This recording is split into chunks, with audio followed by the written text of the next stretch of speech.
So I just need to find you on Zoom in a minute. So the paintings behind you, well, they're not paintings, are they? They're prints, aren't they, Sue? They are. They're lino cuts. This is my hall.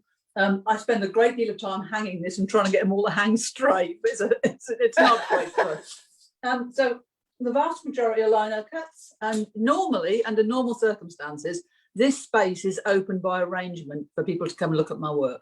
Oh, okay. So I think we're live now. We can move straight away on to your 30 questions, but I don't think we're going to get up to 30. So good morning, ladies. Welcome. Thank you for joining us. I'm just going to make it a bit bigger on my phone so that I can see, but the sound is turned down. And that's why I'll be looking sideways some of the time. So today we're talking to Sue Welfare, artist and author. As we go through, if you want to ask any questions, shout away. I'm just going to adjust my screen a bit so I can see a bit better. We've got lots of ladies have joined us already, Sue. So we're going to crack on, starting with the question that we ask everybody, diamonds or pearls? Do you know what? I don't like either. I'd rather have a nice piece of machinery for my workshop. Oh my goodness me. So what stone would you wear then? I sometimes wear tiger's eye, and at the moment, I don't know if you can see this, you probably can't. I've got something on that's an aquamarine, and that's lovely. Because when I was trying to tart myself up for this morning, I thought I better put some jewellery on. And a friend of mine called she's a jeweler. She made this, and I really like it. And I've got another friend who probably was going to make me some earrings, so that's even better. So aquamarine is your favourite stone. What about pants? Big knickers or small knickers? Oh, none.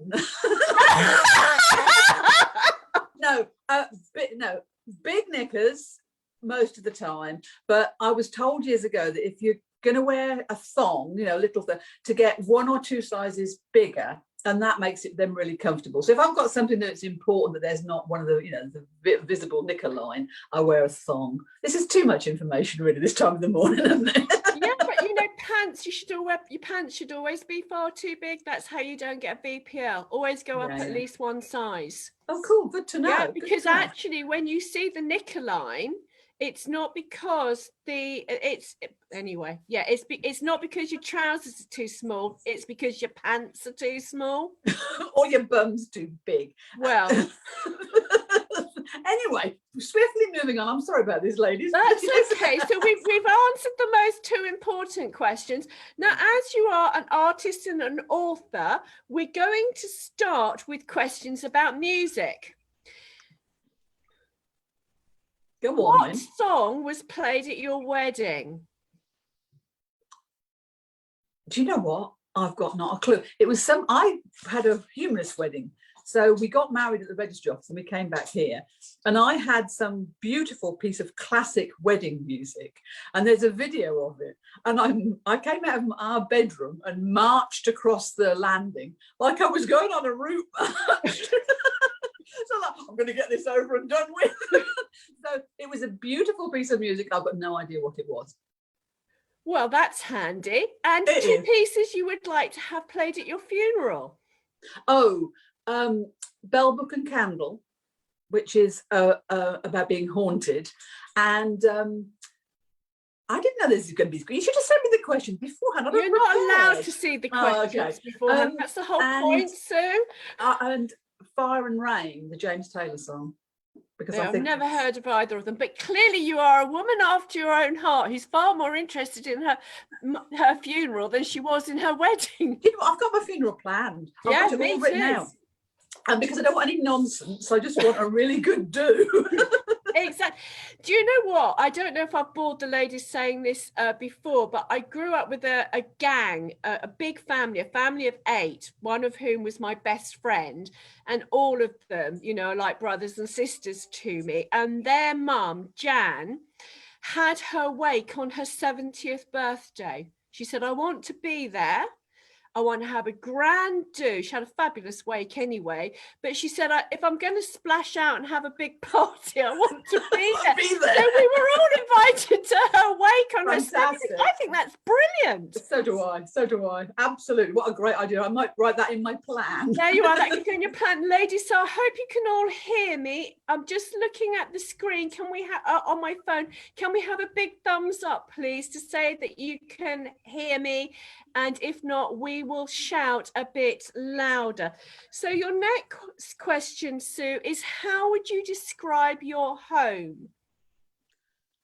Chaotic. No, we've got a really comfortable, really warm, really lovely home full of dogs and an awful lot of my art equipment. I've got a very tolerant husband. We bought this beautiful dining table, the workbench as we refer to it. So it's comfortable, it's cozy, and it's scruffy, and that's the way I like it. It's welcoming as well, I hope. So it's a home. It definitely is. Not out of ideal homes.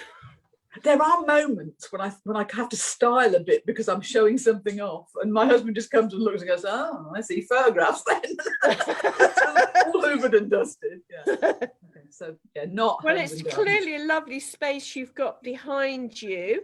We've obviously already spoken about your favourite item of jewellery because you've shown me one of them. So we'll move on to your next question, which is, what do you normally eat for breakfast?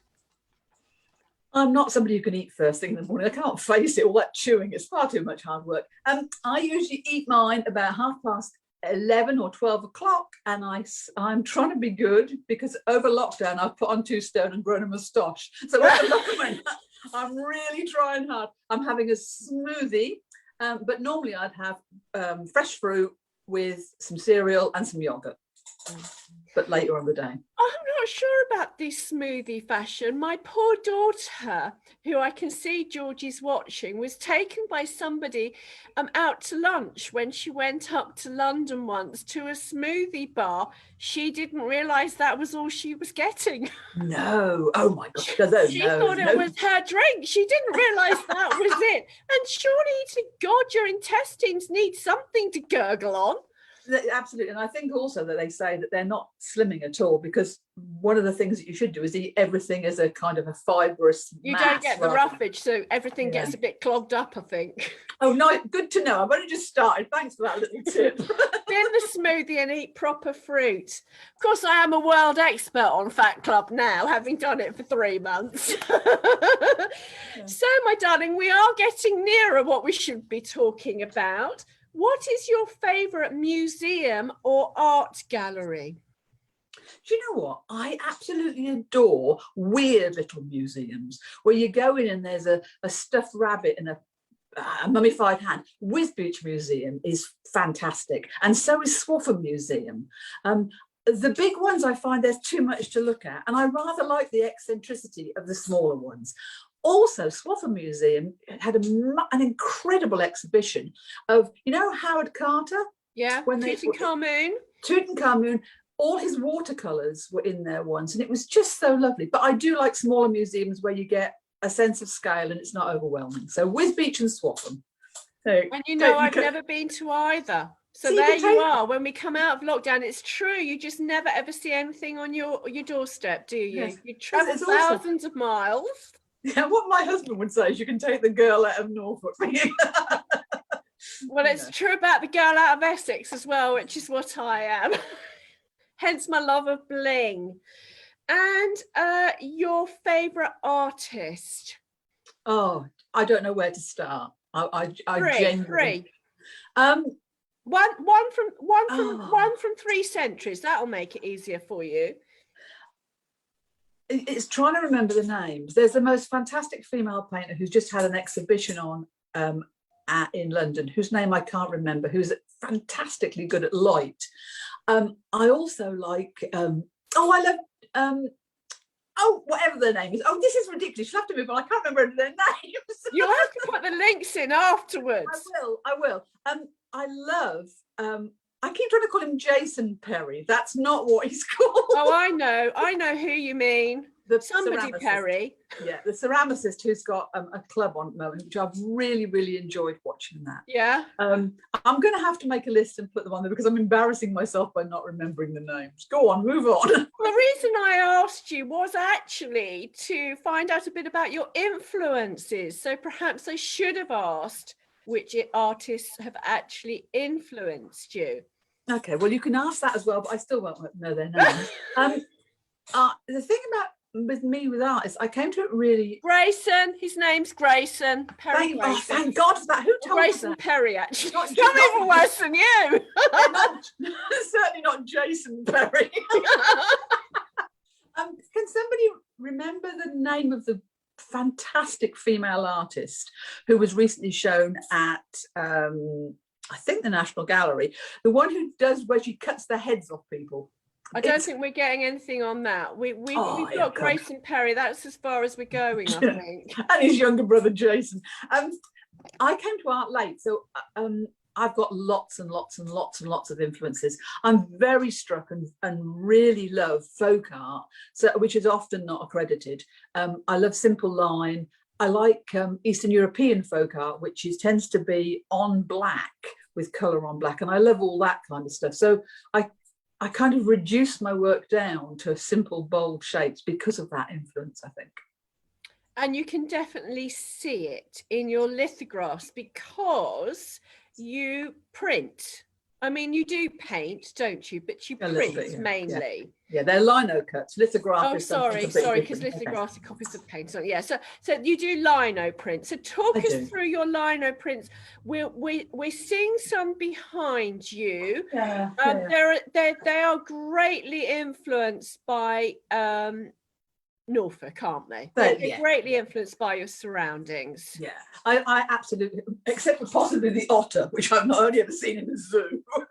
Oh, you should live. Oh, they should have them. I mean, when I grew up in Suffolk, there were otters in the River Deben, so they must have come back to the rivers here. I'm way too noisy to see an otter in the water. No, I think we've got otters on the Wissy, actually. I'm sure I'm not wrong. I'm sure I'm not making that up. Years ago, I thought I saw one on the Great Ouse, and then it struck me with great horror after it killed my chickens that it was a mink.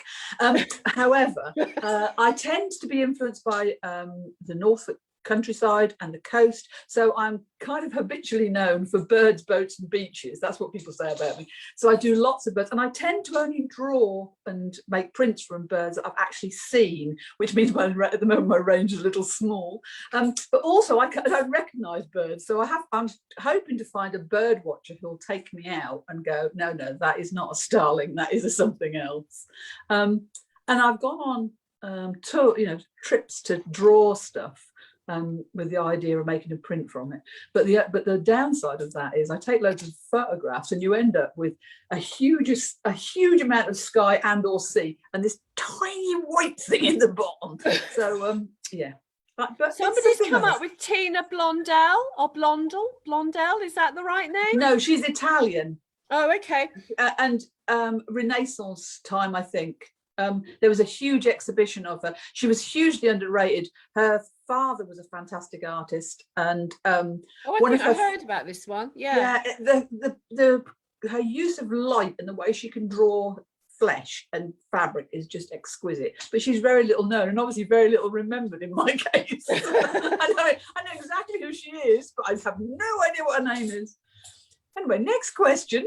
So the next question is, obviously we can see some of these prints behind you, but where can the ladies go to actually see a few more? Okay, so cool. Are you on Etsy?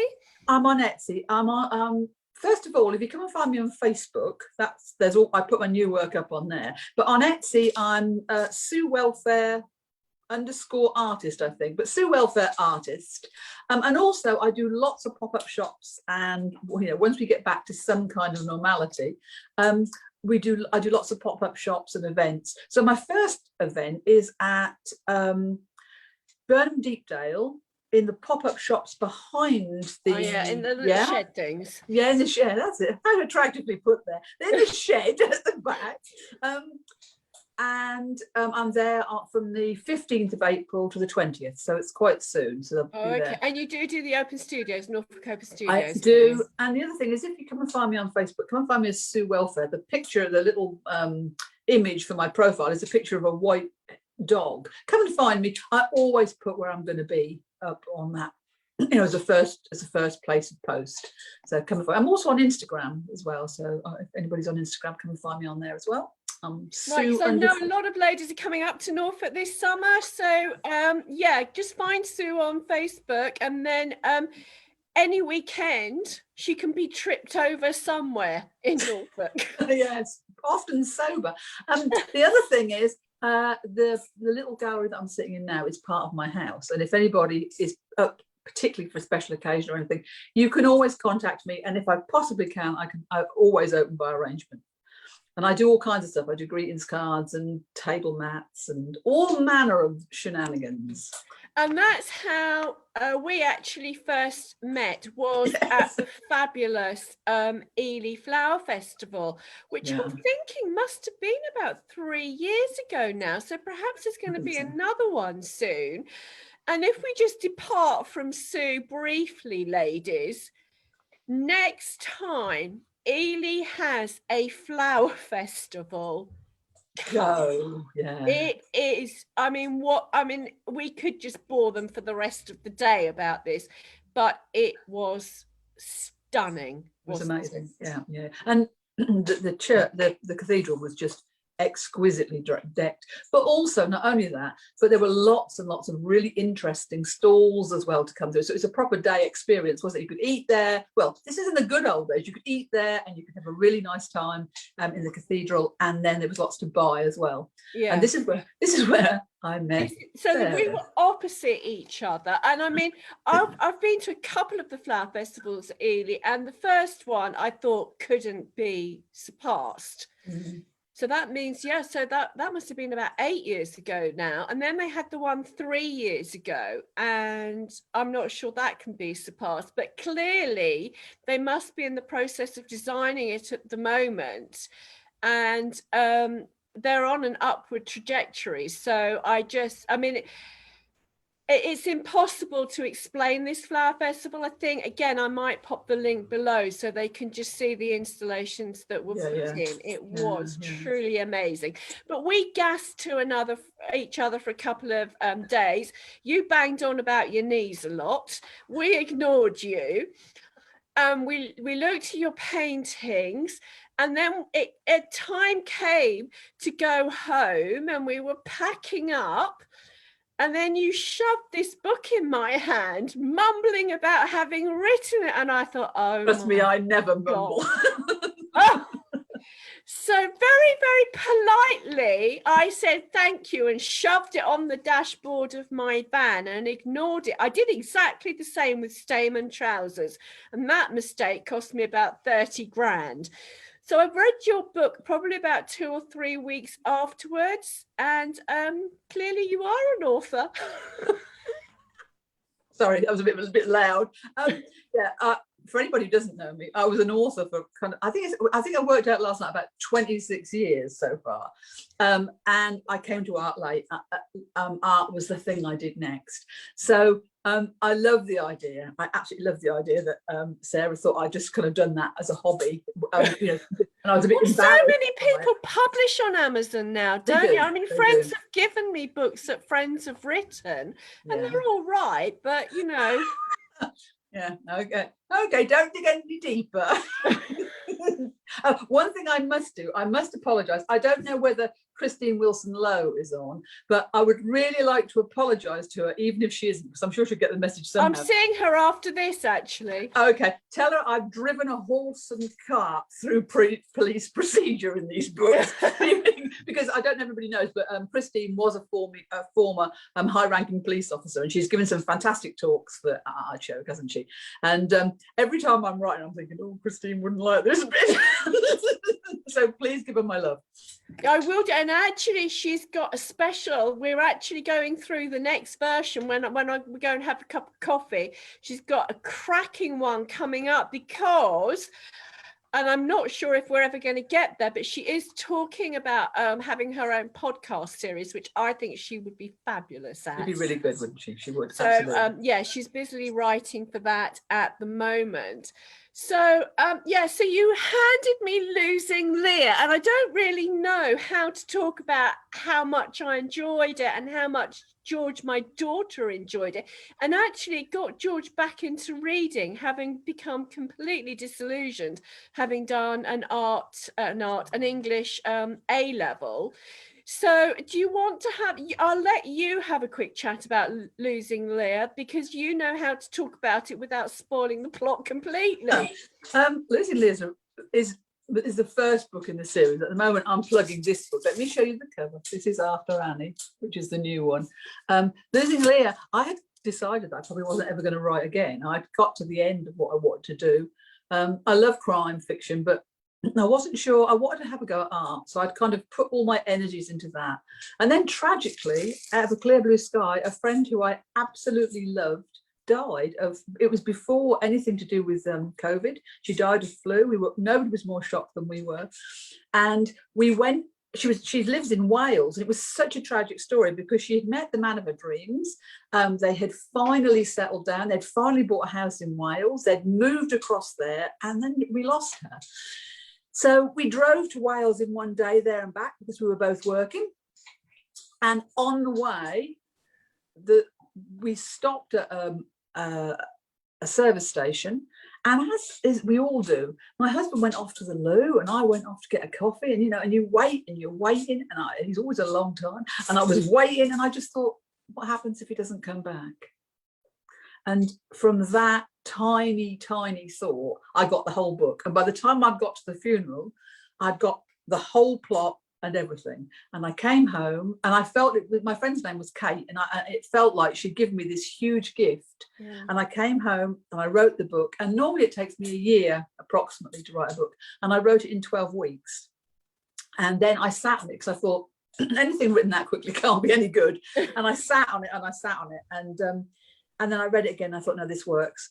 So I independently published it because my history is in romantic comedy, and it's difficult to get to change genres.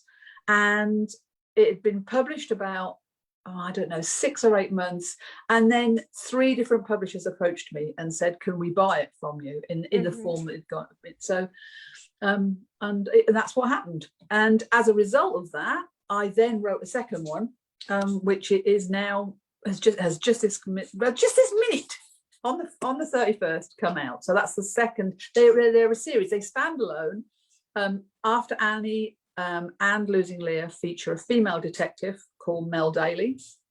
And where is Mel based? In the first book, she's based in Ross-on-Wye, but she comes to Denham Market. I hate people who do quotes, but Denham Market, which is a thinly veiled version of Denham Market, and most people will recognise several of the landmarks.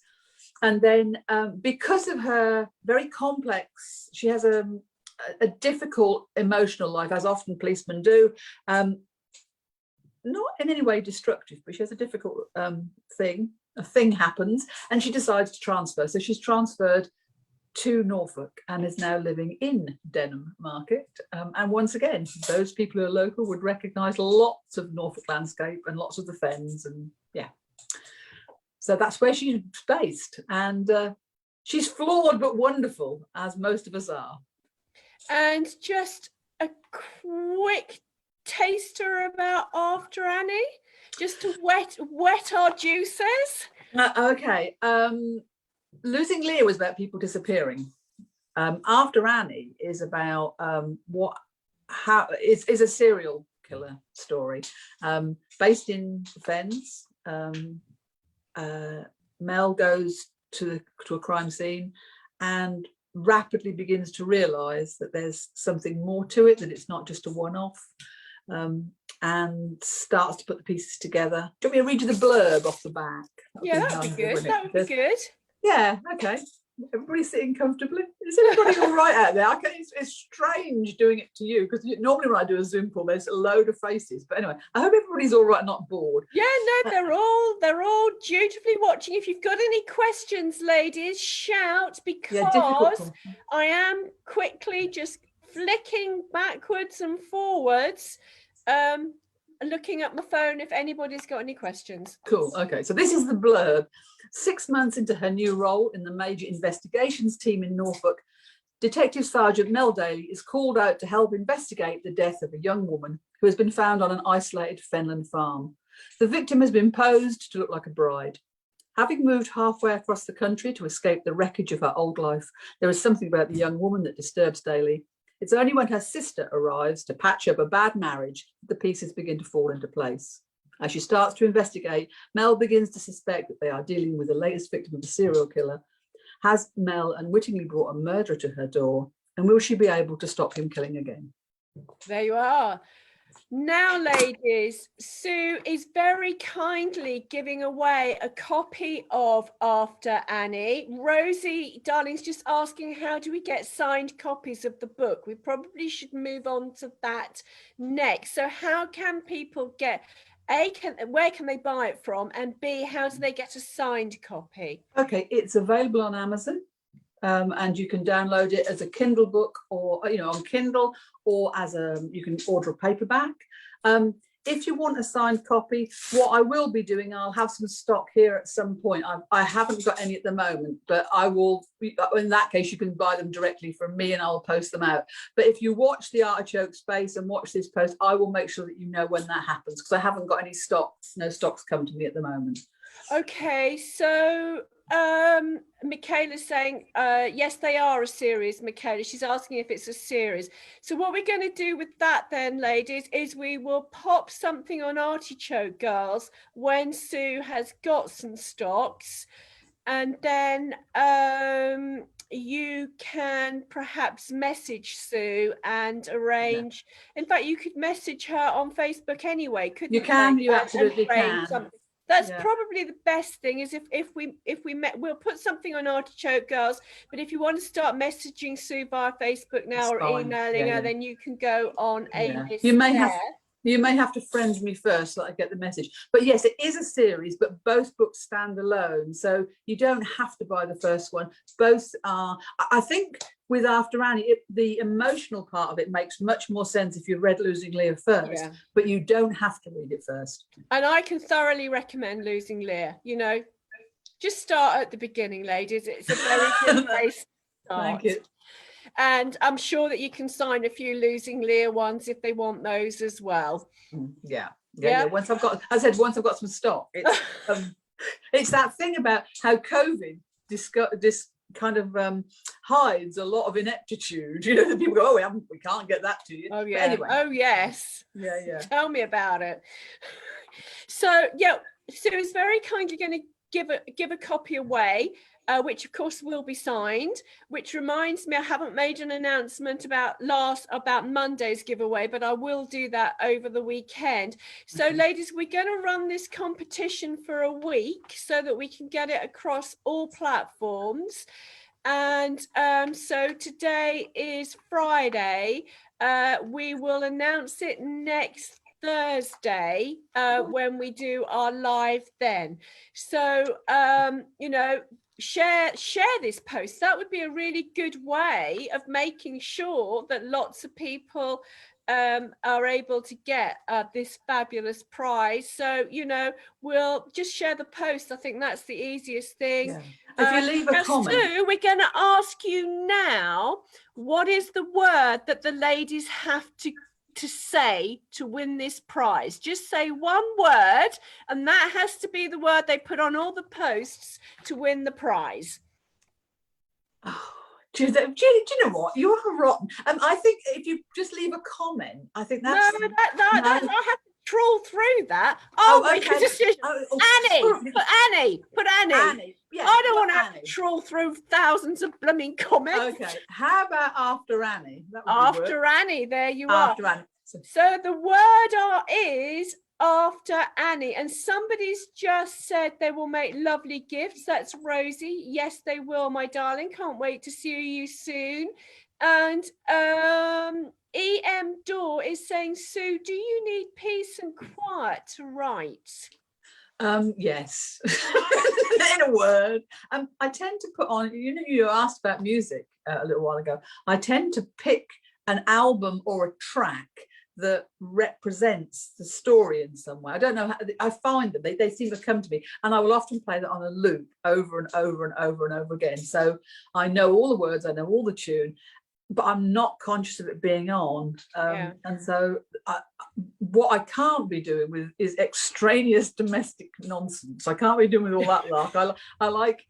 I have my office and I sit in there and I turn my music on, and it doesn't sound like peace and quiet, but it gives me a bubble in which to work. Yeah. It's that sort of background noise, isn't it, that just fades everything else It out. covers everything else up. It just puts everything else. I use Radio 4 for the same purpose. I listen to it all day and get that vaguest idea at the end of it what's happened. I love Radio 4, but anything that's got speech in it I tend to listen to, because I'm fundamentally nosy. But music doesn't do that. As I said, it kind of deadens everything, so I really like that. Sophie, what are you reading at the moment? I'm reading edits of something else at the moment. What I'm reading is Mrs. P's Journey, which is about a lady who was the person who designed and wrote the A to Z. And I've only just started it, and it's absolutely fascinating. But what I tend to do is I tend to listen while I work. When I work in the workshop, I've always got an audio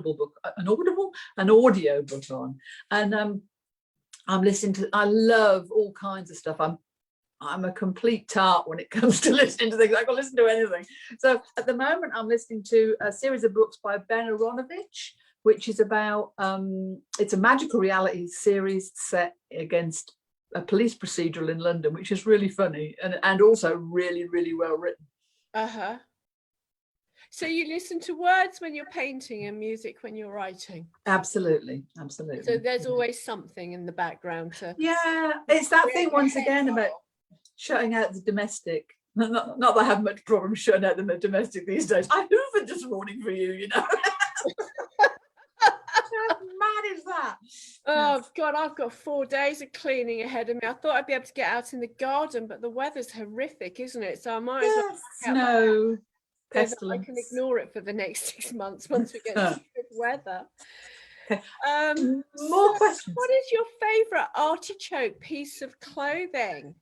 Oh, I bought a dress for a wedding. I'm going to come over once it's all this nonsense is it's kind of slipped, so I can get into it, because I've put on quite a lot of weight, and I want some of your lovely jeans, and I also want some of, the tunic dresses that you always show, which they're just my perfect dress. I'm going to come and get some of those. But can you see me shaking my head? This woman and her knees, she drives us insane. I've got a waist, Sue. I've also got it would be nice to see it in one. I've also got a horrible elbow. What I was going to say is, this morning I tried on. I bought a tunic dress for a wedding, and that went down such a treat. I really loved that. The jeans are very useful, and I also bought a boiled wool coat from you that I wear to death. You do like colour, don't you? Bizarrely, no. I love colour in my artwork, but for a choice, I would wear something invisible. So I tend to wear black. Why are you wearing those pink tight things? Oh, just because I've gone mad in lockdown. I tend every day to wear blacks, greys, navies. I love blue and white stripes. I like spots, but I tend to stick to that for a narrow colour range. And then all of a sudden I'll go completely nuts and buy something that's fuchsia pink with green. My natural desire is to wear something that's really comfortable and really kind of almost invisible. I think one of the things about writing and being creative is there's a part of you that's kind of an observer of life. So you don't want to be in the spotlight. What you want to do is stand back and observe what other people do. So that's me. And your next question is, who do you think is the most glamorous fictional character? Do you know what? These questions are so difficult. Well, that's the whole point. Okay, who is... Oh, I'll tell you a book that you must read. Have you... Miss Benson's Beetle. Now, she's not at all glamorous, but she's a character to be reckoned with. Who do I think is the most glamorous? The trouble is, I think you get a bleed over from film, don't you? You tend to think... do you think visually or do you think? No, you see, I would, if you were asking me, I then this am. is where my mind has suddenly just gone up Sebastian from Brideshead. Oh, Or okay. Julia, actually anybody actually in any Evelyn Waugh book, but Yeah. I think Sebastian. Okay. See, I tend to go to films. I really, really like the 1940s and 50s. Who was in Breakfast in Tiffany's? Somebody will tell me. The Audrey Hepburn. Yeah. Audrey Hepburn, but also Catherine Hepburn. I Yeah. love that. I really love that look, that tailored. And Marlene Dietrich as well. Oh, yeah. Well, they absolutely. don't make them like they used to. They don't. They don't. But the Audrey Hepburn and the Catherine Hepburn look, that kind of nice tailored, put together look. Yeah. That's as I said, that's not about glamour, that's about style. I think it's about, and it's also about, even if they aren't confident, they appear really confident in what they wear. Yeah, which is something that we all aspire to. If you could make a documentary, Sue, what would it be about? Where are you getting these questions from? If I was going to make a documentary, I think I would look at the way women are underrepresented in art. What happens is, there was a really interesting article I read the other day which says, you get married, and you, not so much now, but you always used to lose your surname. So you'd build a career and then you would disappear because you wouldn't be recognized.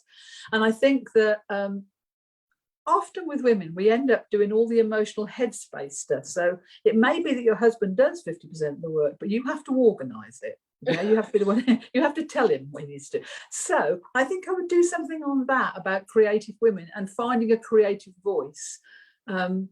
I think a lot of women across the board have real creative talents, and somehow that's subsumed into looking after everybody else.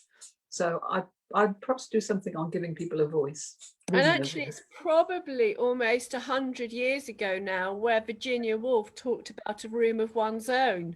Yeah. And not a lot has changed, has it? No. I encourage people when they do art, particularly whether you're art or write, and that's, if you can't get a room of your own, get a tray of your own or a desk of your own, something that is entirely yours, that your children won't touch under pain of death, and your husband doesn't put his shoes on. Something that is entirely yours, even if you have to cover it with a cloth at the end of the day, so that you don't have to keep packing it away.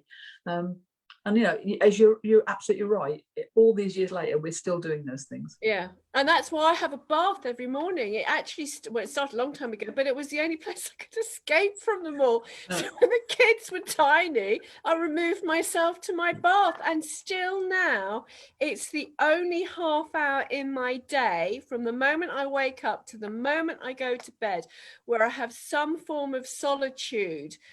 That I'm not so exhausted I can't think straight. It's where I do all my thinking, it's where I have my ideas, and it is very much my space, and it's where I read as well. So I can't paint in my bath, unfortunately. Well, I'm very fortunate. I've got a workshop of my own, and I've stolen most of the house. We're second time arounders, so we've come together fully formed. There's no kind of room for maneuver. So we're both people who need a lot of space. We need our own spaces, and I really value that. I have a space of my own.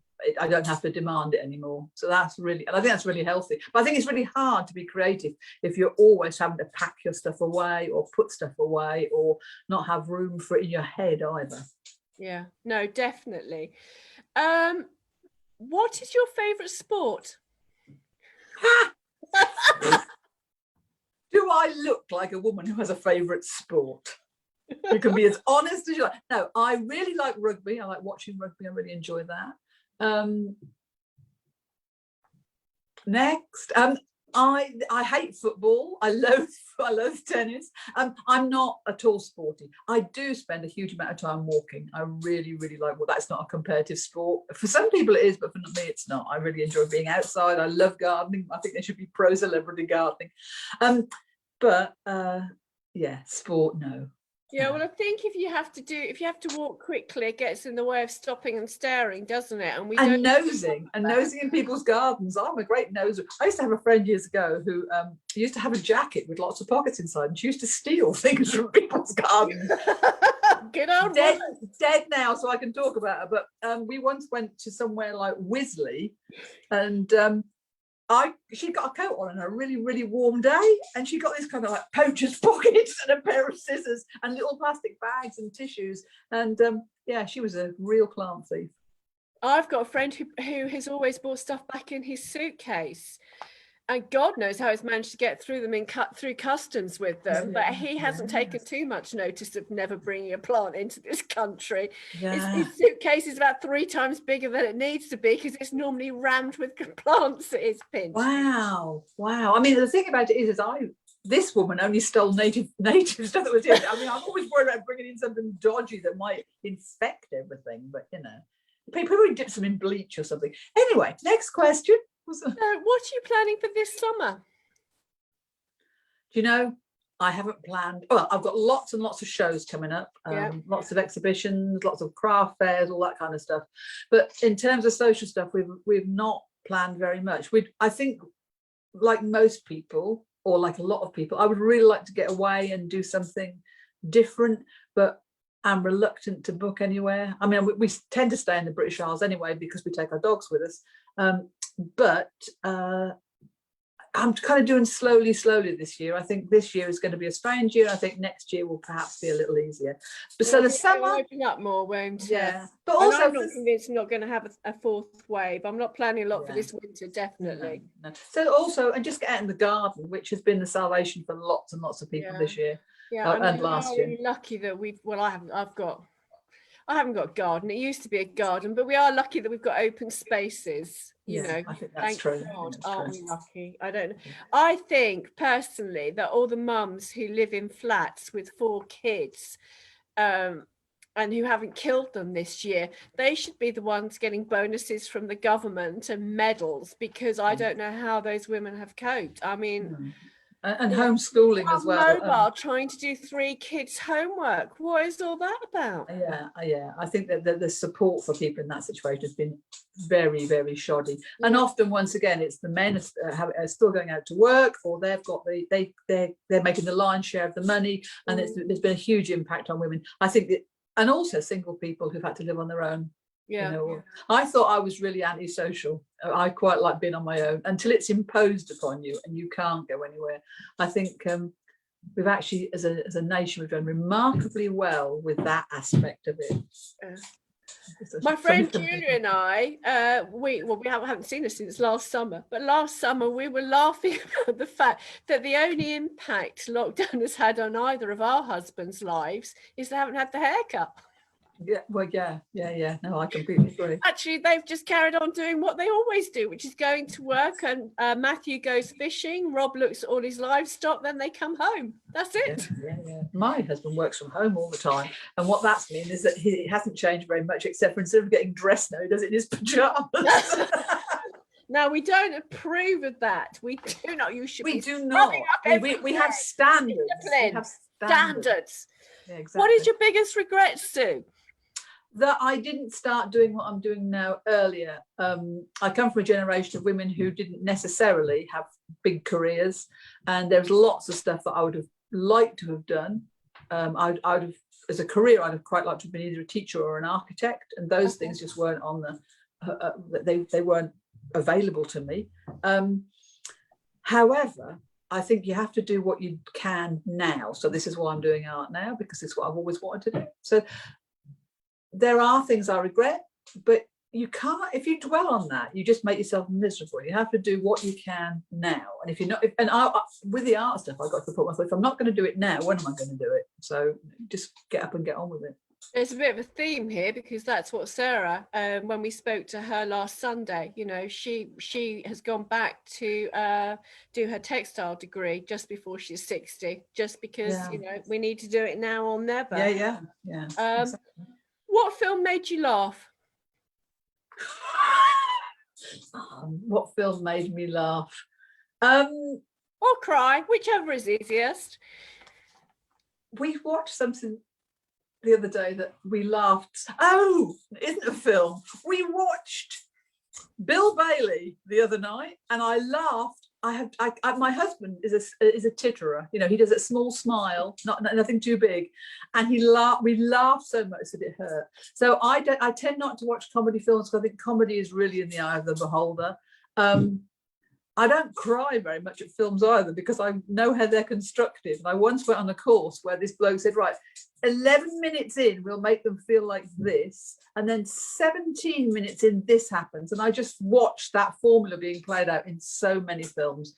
So that not just destroyed your joy of film watching? Is there not such a thing as a little information is too much, or whatever the phrase? Yeah. So when I watch something and it grabs me, it really, really does grab me. I mean, I've watched loads of incredibly good series and films over lockdown. So we Spiral, all 8 of them. That was amazing. Did you watch Spiral? I haven't seen that yet. Oh my God, go and watch that. Because I'm writing it down. It's a police procedural. You'll love it. It's French. Oh, is that the one with subtitles? Spiral. Has it got subtitles? Has it got subtitles? Something's just happened on my phone. Oh, do you know what? What? My Siri's talking to me on the phone. He's not getting it. Go away, Siri. Finally. He sounds really sexy. I have a problem. Go away. I can't make you go. Oh my God. I have a Facebook. I'm going to ask one last question because I can't see anything now. Found face. Oh, I can't get rid of this bloody Siri thing. I have this Your conversation last myself. Question is, do you believe in free will or destiny? Free will. I think you make your own luck. I do think there may be a overseeing pattern, but you don't see it. And I think that you make your own luck, you make your own choices, and then you take responsibility for those. Definitely. I'm with you 100% on that one. Although I do think life is a funny old thing. And, you know, when things have happened and I've just been desolate, with hindsight, you finally understand, and things that I've done throughout my life that have come together in later life, skills that I've learned that I wasn't really sure about. I think that destiny thing is probably a misnomer. I think there are times when you work really hard to do something. It doesn't matter what you do, it doesn't come right. And then another time you'll try it and it comes right. And I think I'm a great believer in what is yours will come to you.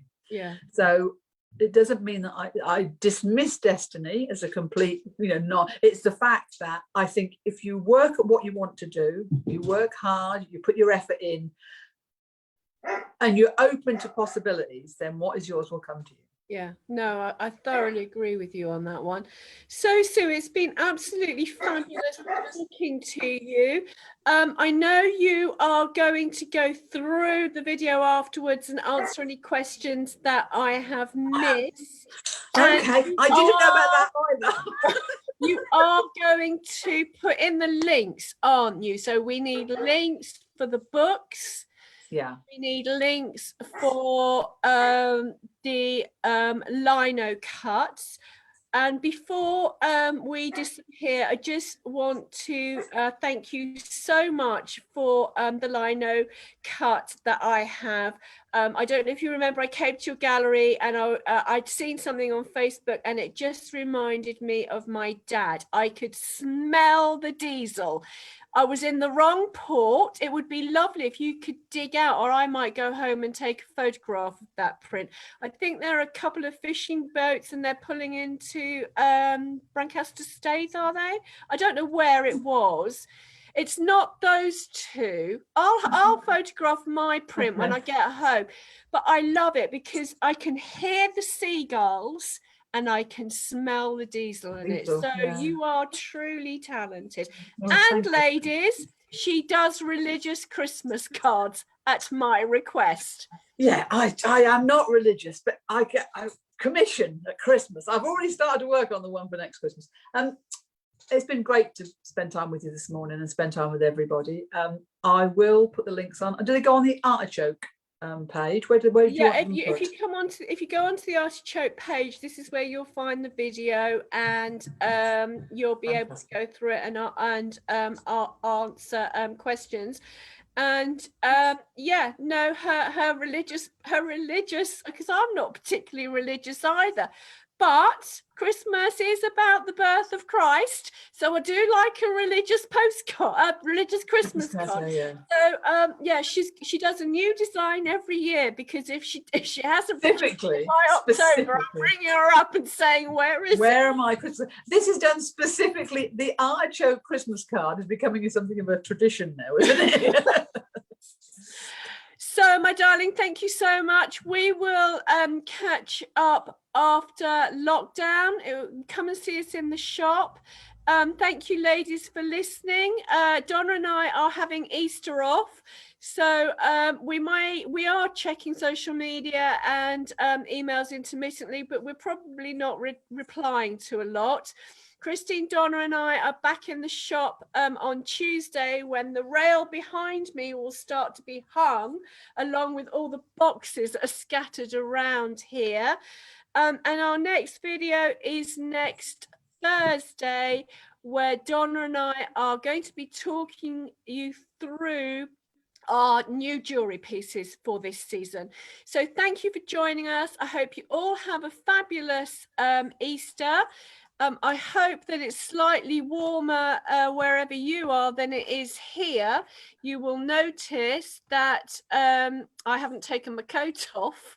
And I went to get a cardigan. And you went to get a cardigan. And also, apparently we're it's going to be snow on Monday. So and we've just started lambing, so that's deep joy. But hey ho, hopefully they'll keep all the babies inside them till the weather changes on Tuesday. That would be lovely, because we've got a few triplets and Sarah doesn't want to raise them. So anyway, have a fabulous Easter. I'm going to push the stop button now, which means you'll all disappear. Have a lovely time. Catch up soon. It's been brilliant to see everybody. Take care.